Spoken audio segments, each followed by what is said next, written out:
Welcome back to the Magical Mothering Method. I'm Stephanie Matthews. Week 31, Earth Chakra Reprogramming. Now, this week we're going to actually push against some of that programming in a bit of a different way.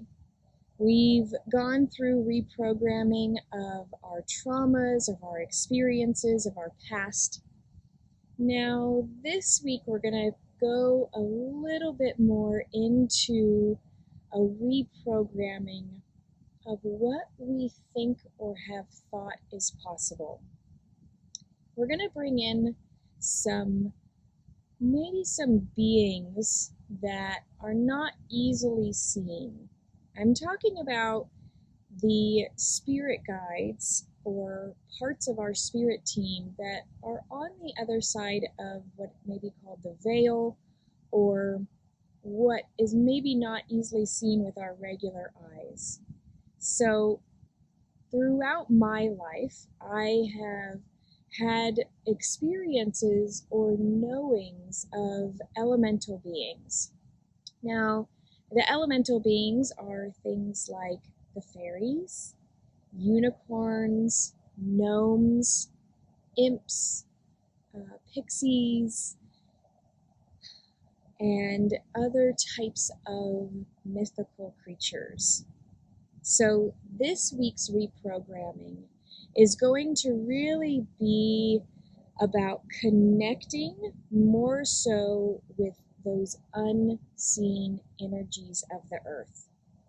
Each of these aspects is actually really vital to actually being able to connect and integrate our magic and being able to hear clearly how to use it, share it, and know it.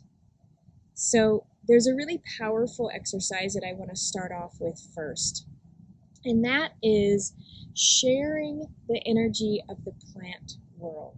As you know, I work very closely with the plant world and make plant medicines from them.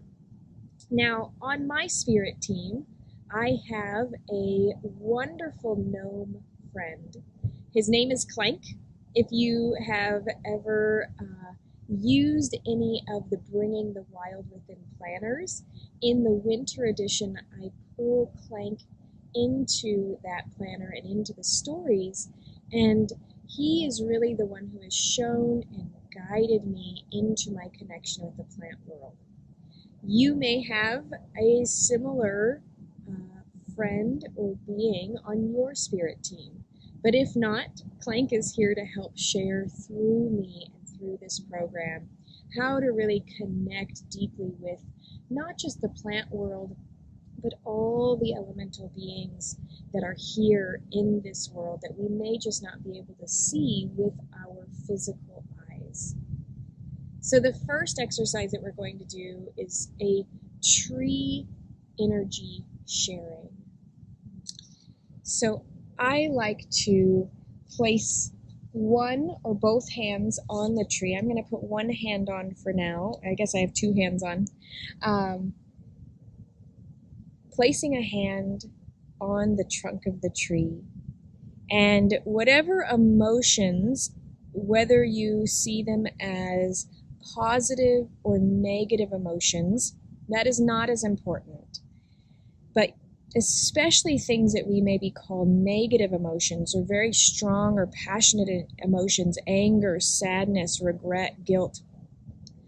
The trees use that energy much like how we breathe in the oxygen that they give us and we breathe out carbon dioxide that they then breathe in. Our strong emotions that maybe will do harm to our body, we can actually push into the tree, giving that emotionality to the tree, sharing deeply any anger, resentments, fear, guilt, shame, all these emotions that are really harmful to our body.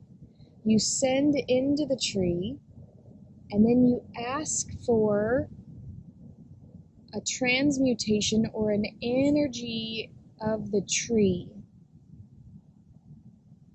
back. And what happens is suddenly those emotions are no longer so strong. Suddenly there is a shift in your own emotional body. So this is a really powerful exercise to start reprogramming the relationship that we have with the trees, the plants, the elemental beings around us.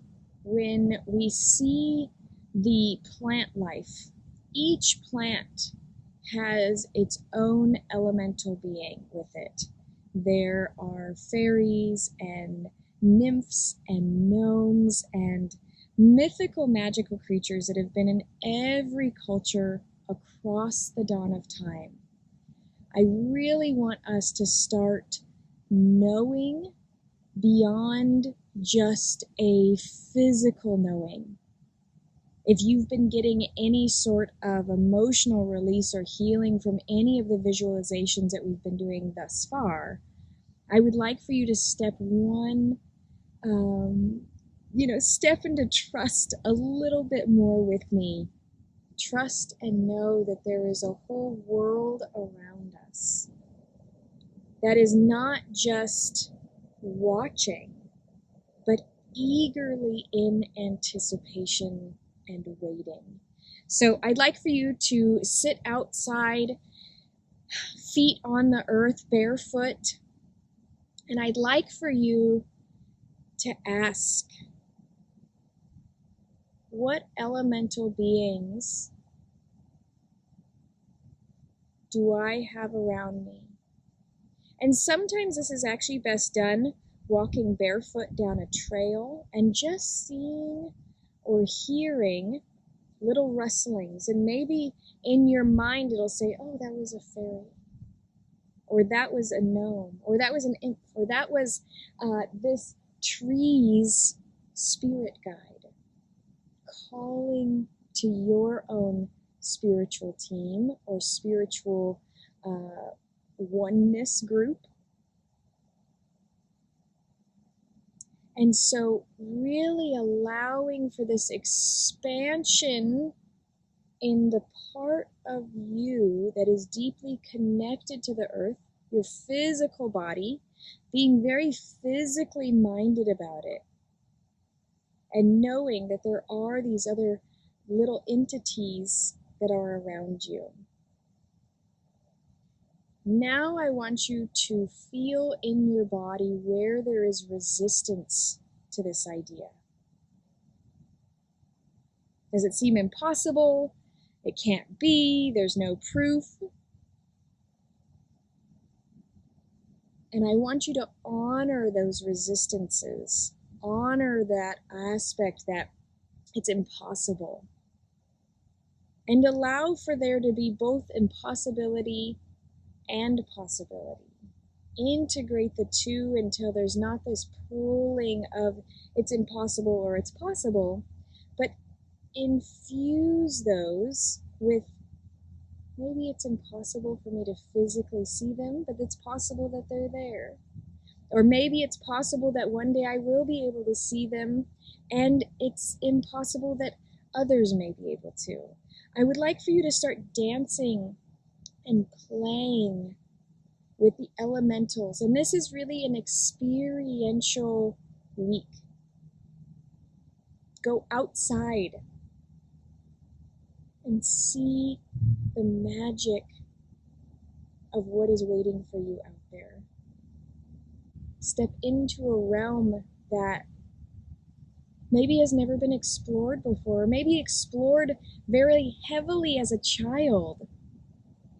And yet now there is a deep knowing that there is some truth to that childhood wonder.